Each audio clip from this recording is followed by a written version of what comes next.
Dieu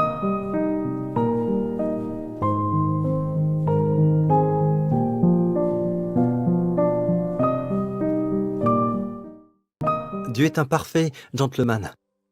Finalement, quelle est notre raison de vivre? Eh bien, pour faire plus de millions. Les pharisiens avaient un cœur pour l'argent. Ils abusèrent de leur position. Ils ne vivaient plus pour Jésus. Cette vie n'est qu'éphémère. Mes amis, Dieu vous aime. C'est pour cela qu'il a envoyé son Fils. Et Jésus a promis, je suis venu pour que vous ayez la vie et que vous l'ayez en abondance. C'est ce que Jésus fait de nous. Il nous retire du fond du caniveau et nous élève en nous sauvant, pour nous amener au plus haut. Si seulement nous avons des yeux pour voir, la plus grande connaissance que nous pouvons recevoir ne provient pas des universités. Elle ne vient pas non plus après avoir étudié de nombreux bouquins. Elle vient de Jésus-Christ. La puissance de Dieu et la sagesse de Dieu.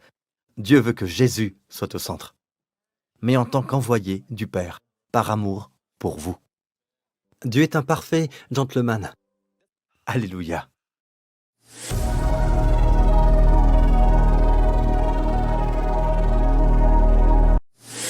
Aujourd'hui, avec le pasteur Joseph Prince, êtes-vous prêt à écouter la parole?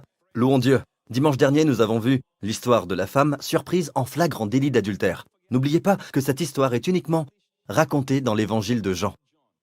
Dans les évangiles synoptiques, Matthieu, Marc et Luc, il n'y a aucune mention de cette histoire.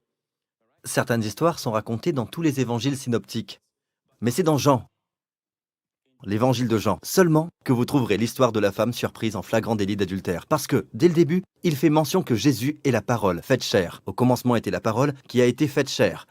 Elle est venue et elle a habité parmi nous. Et les miracles qu'il a fait dans Jean sont appelés des signes. Dites signes. Les signes donnent une indication de quelque chose de réel. D'accord, un signe n'est rien en lui-même. On s'intéresse à ce que ce signe indique. Donc, tous les miracles dans l'évangile de Jean, même si la femme surprise en flagrant délit d'adultère n'est pas exactement un miracle, dans le sens strict du terme, ce n'est pas comme ouvrir les yeux des aveugles ou guérir le lépreux, que Jésus a aussi fait, mais en fait c'est un miracle lorsque la vie de quelqu'un est transformée. Et Jésus peut regarder aux Juifs qui tiennent des pierres dans leurs mains, et un à un, ils jetèrent leurs pierres, et laissèrent la femme seule. Jésus l'a sauvée. Et pourtant Jésus l'a fait sans compromettre la loi. Il respecta la loi.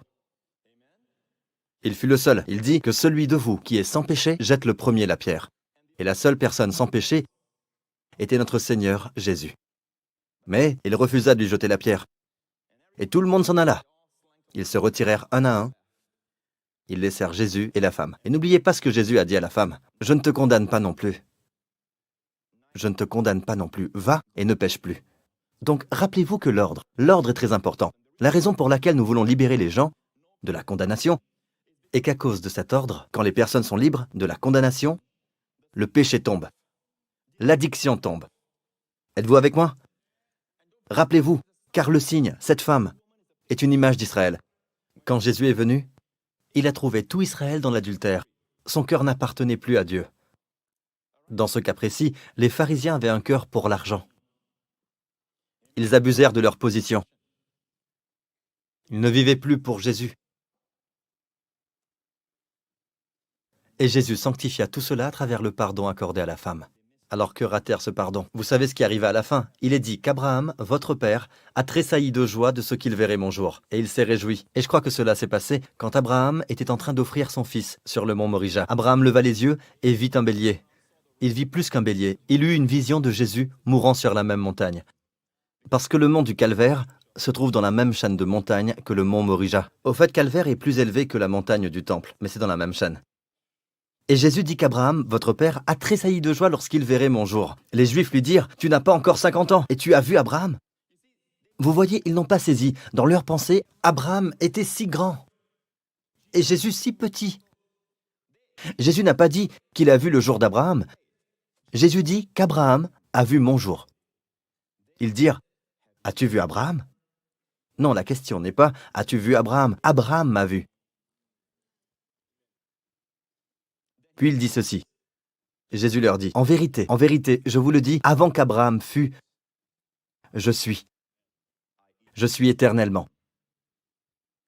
Il a utilisé ces mots à un autre moment. Au fait, il les a utilisés plusieurs fois. Par exemple, quand ils sont venus l'arrêter dans le jardin. Et Jésus s'est avancé vers eux. Ma foi, avec des épées, des lances et des torches. Plus d'un homme, une troupe de soldats. Et Jésus dit, qui cherchez-vous? Nous cherchons Jésus de Nazareth. Il s'avança. Et dans votre Bible française, il est dit, je le suis. Le est en italique. À chaque fois que vous voyez un mot en italique, c'est que ce n'est pas dans la version originale. Donc il s'avança et dit, je suis. Ils tombèrent tous. Tous les soldats tombèrent par terre. Le captif devient celui qui captive. Il attendit qu'il se soit levé pour le capturer. C'est pour cela que Jésus ne fut pas assassiné. La Bible dit qu'il a donné sa vie. S'il ne voulait pas donner sa vie, personne n'aurait pu l'arrêter.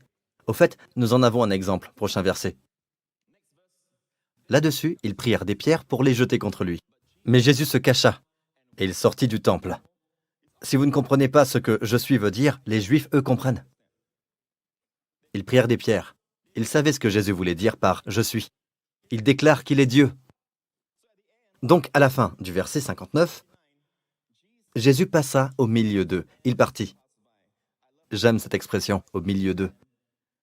Vous voyez, car Jésus dit, « Car là où 2 ou 3 sont assemblés en mon nom, je suis au milieu d'eux. » Savez-vous qu'il est au milieu de nous aujourd'hui? Partout où ce programme est diffusé, il est présent. Et si vous regardez ce programme à la maison, ou dans votre cellule, ou dans votre chambre d'hôtel, ou peu importe, Jésus est là. Et il veut vous rencontrer dans votre besoin. Dans votre désespoir, il est votre espérance. Dans votre détresse, il est un secours qui ne manque jamais. Et il vous aime. Invoquez-le. Invoquez-le. N'attendez pas qu'il soit trop tard. Donc Jésus dit, « Car là où 2 ou 3 sont assemblés en mon nom, je suis au milieu d'eux. » Et il est au milieu. Donc, ce chapitre commence avec les pharisiens qui placent la femme au milieu, verset 4. Ils la placent au milieu du peuple. Ils l'ont surpris en flagrant délit d'adultère, et ils la placent au centre. Les personnes religieuses aiment placer le péché au centre. Dieu veut que Jésus soit au centre. Celui qui pardonne les péchés. Celui qui rend libre. Celui qui donne la joie. Dieu le place au centre. À la fin du chapitre, il est au centre. Donc il partit. Regardez ce qui se passa quand il partit. C'est le dernier verset du chapitre 8. Dans le chapitre 9, le verset 1, en partant, Jésus aperçut sur son chemin. Donc, ce qui se passe dans les chapitres 8 et 9, c'est un flot continu. En partant, Jésus aperçut un homme qui était aveugle de naissance.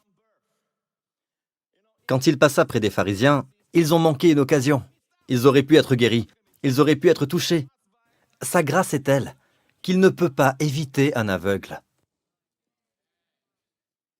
Il serait passé à côté d'une personne, imbue d'elle-même. Il serait passé à côté. Mais quand il y a un besoin, même si ce besoin n'est pas évident, vous êtes aveugle, mais vous ne voyez pas que vous êtes aveugle. Il ne peut pas vous éviter. Il sait que vous avez besoin de lui. Il aperçut un homme aveugle de naissance. Une triste histoire, n'est-ce pas? Il n'a jamais vu une fleur, étant aveugle de naissance. À présent, en partant, Jésus aperçut sur son chemin un homme qui était aveugle de naissance. Ses disciples lui posèrent alors cette question. « Dis-nous, Rabbi, qui a péché, cet homme ou ses parents, pour qu'il soit né aveugle ?» Remarquez que, comme les pharisiens, les disciples, parfois, ont tendance à placer le péché au centre. Qui a péché? Et la réponse de Jésus est « Écoutez, s'il y a un besoin, Dieu veut rencontrer ce besoin. » Quelle merveilleuse façon de voir les choses. Ce n'est pas que lui ou ses parents aient péché, mais c'est afin que les œuvres de Dieu soient manifestées en lui. En d'autres mots, s'il est aveugle, je suis la lumière du monde. Et il va dire plus bas, vous pouvez le voir dire qu'il est la lumière. Si tu es malade, je suis celui qui te guérit.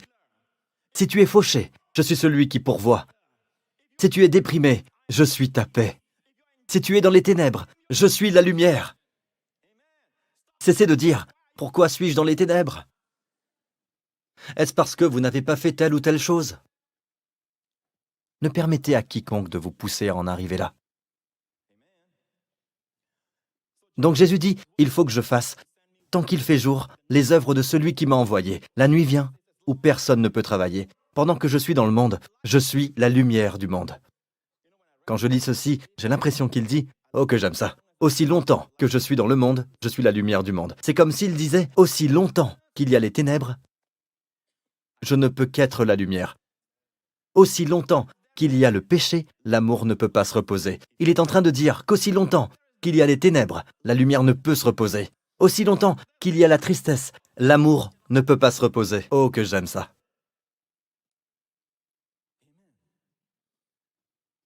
Prochain verset. Après avoir dit cela, il cracha à terre et fit de la boue avec sa salive. Puis il appliqua cette boue sur les yeux de l'aveugle. Il cracha donc à terre, fit de la boue et l'appliqua sur les yeux de l'aveugle. Vous vous dites sûrement que ce sont d'étranges actions, d'accord? Mais ô combien importantes. Et il lui dit, « Et lave-toi au réservoir de Siloé, nom qui signifie envoyé. » Il y alla, se lava, et s'en retourna voyant clair. Aveugle de naissance, il s'en retourna voyant clair. Maintenant, pourquoi Jésus fit-il cela? Pourquoi a-t-il mis de la boue sur les yeux de l'aveugle? Pour démontrer à tous ceux autour que voir Jésus dans la chair n'est pas la réponse à l'aveuglement. Il se réfère, bien sûr, également à l'aveuglement spirituel. Voir Jésus dans la chair n'est pas la réponse. Vous devez le voir comme l'envoyé. Il dit « Va et lave-toi au réservoir de Siloé » et le Saint-Esprit a placé des parenthèses délibérément ici. Le mot Siloé en hébreu signifie « envoyé ». Cela vient du mot grec « apostello », d'où vient le mot « apôtre » en français. L'envoyé. Vous pouvez voir Jésus non seulement comme se rendant humble dans une chair humaine, mais en tant qu'envoyé du Père, par amour pour vous. Quand vous voyez cela, vos écailles spirituelles tombent de vos yeux et vous voyez. Donc cet homme s'en retourna voyant clair. Et quand il s'en retourna voyant clair, la Bible dit que ses voisins et les Juifs qui auparavant l'avaient connu comme un mendiant, il était aveugle et il mendiait.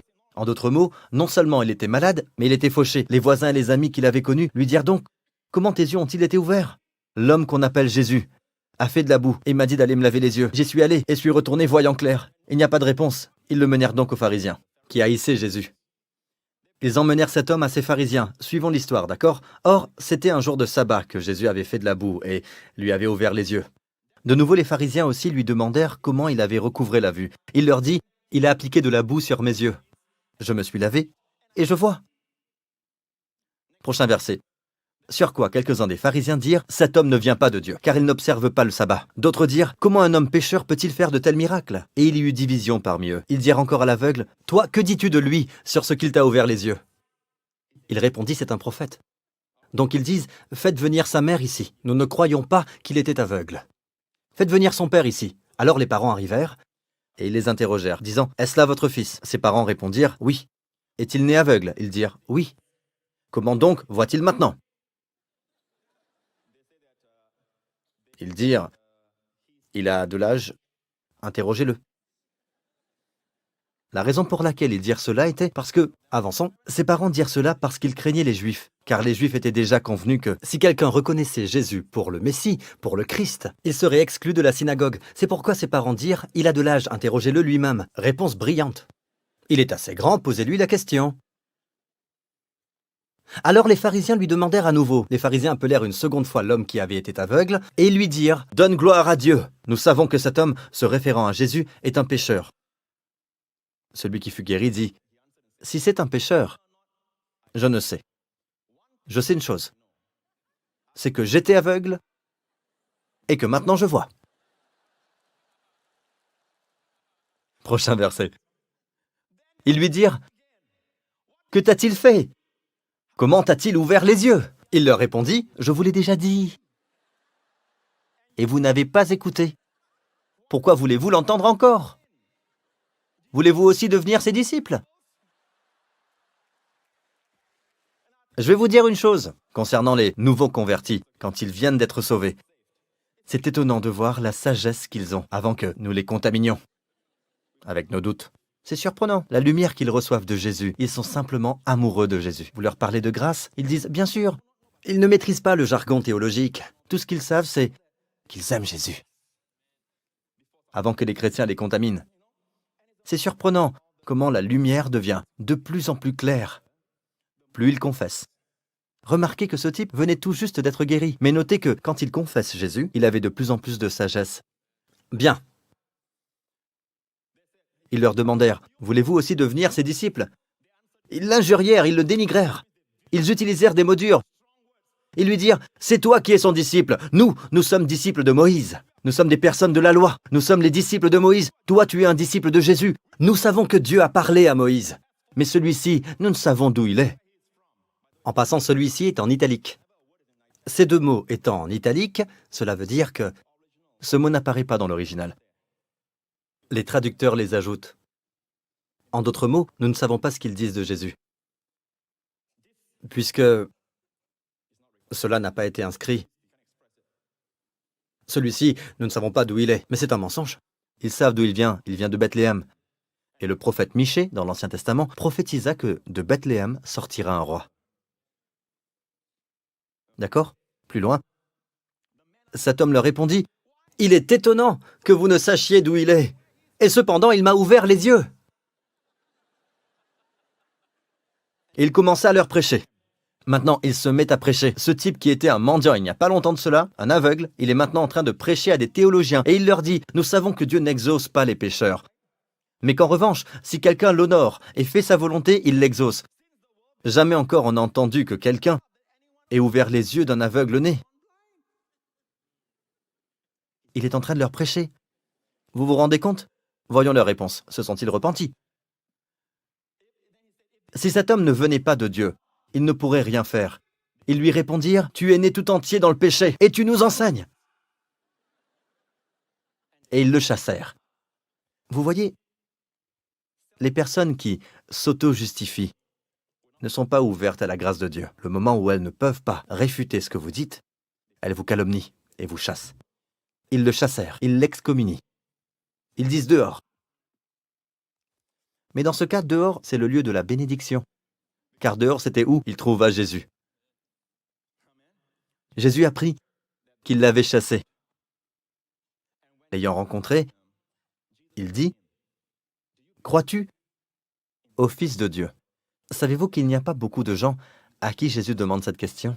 Il se révèle en tant que Fils de Dieu. Quel privilège cet homme avait, parce qu'il a rendu témoignage de lui. Et observez la progression de l'intelligence spirituelle dans cet homme qui fut guéri. Tout d'abord, il appela Jésus, comment? Un homme. Plutôt, l'homme qu'on appelle Jésus. Quand ses voisins lui demandèrent « Comment tes yeux ont-ils été ouverts ?» L'homme qu'on appelle Jésus a fait de la boue. Il l'appelle Jésus, un homme. Plus tard, quand ils l'emmenèrent vers les pharisiens dirent « Toi, que dis-tu de lui ?» Cet homme est, avançons, un prophète. Donc, d'un homme à un prophète. Et finalement, Jésus le rencontra. C'est là où nous sommes rendus. Jésus lui dit, « Crois-tu au Fils de Dieu ?» Voyez sa réponse. Il répondit, « Et qui est-il, Seigneur, afin que je croie en lui ?» Maintenant, il appelle Jésus « Seigneur ». Tout comme la femme surprise en flagrant délit d'adultère, à qui Jésus demanda, « Où sont ceux qui t'accusaient? Personne ne t'a donc condamné ?» Elle se retourna et répondit, « Personne, Seigneur. » Elle fut sauvée à ce moment-là. Et Jésus lui dit, « Tu l'as vu, lui dit Jésus. Et celui qui te parle, c'est lui. » Quelle révélation! Et il dit, « Je crois, Seigneur. » Et il se prosterna devant lui. D'un homme à un prophète, puis à Seigneur, et finalement au Fils de Dieu. Sa vision devenant de plus en plus claire.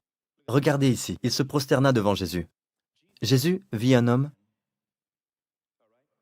plongé dans l'obscurité, totalement aveugle, et il l'amena à la lumière. Il fit de cet homme, qui était un mendiant, un adorateur. C'est ce que Jésus fait de nous. Il nous retire du fond du caniveau et nous élève en nous sauvant, pour nous amener au plus haut. Alléluia. Avez-vous été bénis? Jésus dit ces paroles juste après qu'il se soit prosterné devant lui. Ce chapitre se termine ainsi. Puis Jésus dit, « Je suis venu dans ce monde pour un jugement, pour que ceux qui ne voient point voient, et que ceux qui voient deviennent aveugles. » Quelques pharisiens qui étaient avec lui, ayant entendu ces paroles, lui dirent, « Nous aussi, sommes-nous aveugles ?» Jésus leur répondit, « Si vous étiez aveugles, vous n'auriez pas de péché. une déclaration étonnante. Si vous étiez aveugle, en d'autres mots, Dieu aurait pardonné vos péchés. Mais maintenant vous dites, nous voyons. C'est pour cela que votre péché subsiste. Et c'est ainsi que se termine le chapitre. Vous comprenez? Dieu peut regarder quelqu'un, s'il est aveugle, d'accord? Il sait qu'il est aveugle. Il dit, Seigneur, je ne sais pas tout ce que je dois savoir. Et Dieu dit, ce n'est pas grave, je t'aiderai, je serai ta lumière. Mais s'il dit, non, non, je vois très bien. Alors Dieu dit, ton péché subsiste. Tu es toujours aveugle. Merveilleux. Merveilleux. La croix. Si seulement nous avons des yeux pour voir, la plus grande connaissance que nous pouvons recevoir ne provient pas des universités. Elle ne vient pas non plus après avoir étudié de nombreux bouquins. Elle vient de Jésus-Christ. La puissance de Dieu et la sagesse de Dieu. Finalement, quelle est notre raison de vivre? Eh bien, pour faire plus de millions. Oui, c'est ce que J. Paul Getty a dit. Et l'année suivante, il mourut. Qu'est-ce qui va se passer alors? Cette vie n'est qu'éphémère. Il y a une vie après la mort. Mais entre-temps, nous sommes ici. Et Jésus a promis, je suis venu pour que vous ayez la vie. Et que vous l'ayez en abondance. Jésus n'est pas venu pour mettre sur vous des restrictions, mais il est venu pour augmenter votre joie. Il n'est pas venu pour vous enchaîner, mais il est venu pour vous libérer. Mais je suis un libre penseur. Non, vous n'êtes pas libre de penser. Certains parmi vous pensent à des corps nus tout le temps. D'autres ont toujours des pensées mauvaises et négatives. D'autres encore ont toujours de mauvaises pensées sur les gens. Vous n'êtes pas libre de penser. Vous pensez être libre de penser. Mais vous avez tort. Vos pensées vous emprisonnent. Mais Jésus dit, celui que le Fils libère sera réellement libre. Louons-le. Alléluia. Louons le Seigneur. Que chacun de nous baisse la tête, ferme les yeux partout dans cette salle et aussi dans la salle annexe. Mes amis, si vous n'avez jamais pris la décision de mettre votre confiance en Christ, je veux prier pour vous maintenant. Et dans un moment, je vais prier pour tous les croyants, pour la semaine qui vient, afin qu'aucun de nous puisse se vanter. Il y avait beaucoup, vraiment beaucoup, de personnes intelligentes. Beaucoup de merveilleux cerveaux, de merveilleux esprits, qui un jour se réveillèrent, s'embarquèrent sur le Titanic. Avec toute notre ingéniosité, nous ne pouvons pourtant pas dire ce que nous réserve l'avenir. Et pourtant, l'homme vit comme s'il n'avait pas besoin de Dieu. Mes amis, Dieu vous aime. C'est pour cela qu'il a envoyé son Fils, pour mourir sur la croix pour nos péchés. Et même la prière que je fais à la fin de chaque service n'est pas simplement une prière pour se sentir bien.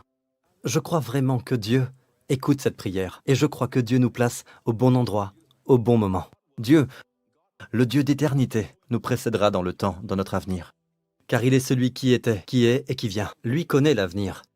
Et sachant ce que le diable nous réserve, peut stopper tous ses plans et les faire disparaître. Dieu peut le faire, mais il attend qu'on le lui demande. Dieu est un parfait gentleman. C'est ce dont il est question dans la prière. La prière dit, Dieu, je te permets d'intervenir dans ma vie, avec ta bonté, ta grâce, ta faveur. Vous pouvez peut-être dire que c'est étrange que Dieu doit être invité pour lui permettre de me bénir. Oui, même si c'est la volonté de Dieu de sauver chaque personne sur terre, Dieu attend que vous lui demandiez, même si Jésus a payé le prix et que c'est accompli. Vous devez pourtant demander. Et la Bible dit que vous ne possédez pas parce que vous ne demandez pas. Mes amis, si vous êtes ici aujourd'hui et que vous n'avez pas reçu Jésus-Christ comme votre sauveur personnel, et que vous voulez lui demander d'entrer dans votre vie, je ne vous demande pas d'embrasser une religion, mais d'embrasser une réalité. Son nom est Jésus-Christ, le Fils de Dieu, notre Seigneur Jésus. Quand vous dites « Seigneur Jésus, viens dans ma vie », je confesse que tu es mon Seigneur. Vous êtes alors sauvé. Pour toute l'éternité. Non seulement pour un temps, mais pour toute l'éternité. Et où que vous soyez en ce moment, dites « Pasteur, priez pour moi ». Et vous, les croyants, vous pouvez prier pour quelqu'un que vous aimez, qui n'est pas encore sauvé. Maintenant, dites après moi. Dites, Père céleste, je crois que Jésus-Christ est le Fils de Dieu. Je crois que tu l'as envoyé. Tu l'as envoyé pour mourir sur la croix, pour tous mes péchés. Et je crois que tu l'as ressuscité des morts. Il est vivant. Et je confesse que Jésus-Christ est mon Seigneur, mon Sauveur et mon Dieu. Merci Père. Mes péchés sont tous pardonnés. Et je ne suis plus sous la malédiction, mais sous ta bénédiction. Non sous la loi, mais sous la grâce. Je te rends grâce pour mes péchés, passés, présents et futurs. Je suis complètement pardonné. Je suis un enfant de Dieu. Et Jésus-Christ est mon Seigneur. Au nom de Jésus. Et le peuple dit Amen. Dieu est un parfait gentleman. Finalement, quelle est notre raison de vivre? Eh bien, pour faire plus de millions. Les pharisiens avaient un cœur pour l'argent. Ils abusèrent de leur position. Ils ne vivaient plus pour Jésus. Cette vie n'est qu'éphémère. Mes amis, Dieu vous aime. C'est pour cela qu'il a envoyé son Fils. Et Jésus a promis, je suis venu pour que vous ayez la vie et que vous l'ayez en abondance. C'est ce que Jésus fait de nous. Il nous retire du fond du caniveau et nous élève en nous sauvant pour nous amener au plus haut. Si seulement nous avons des yeux pour voir, la plus grande connaissance que nous pouvons recevoir ne provient pas des universités. Elle ne vient pas non plus après avoir étudié de nombreux bouquins. Elle vient de Jésus-Christ. La puissance de Dieu et la sagesse de Dieu. Dieu veut que Jésus soit au centre, mais en tant qu'envoyé du Père, par amour pour vous. Dieu est un parfait gentleman. Alléluia.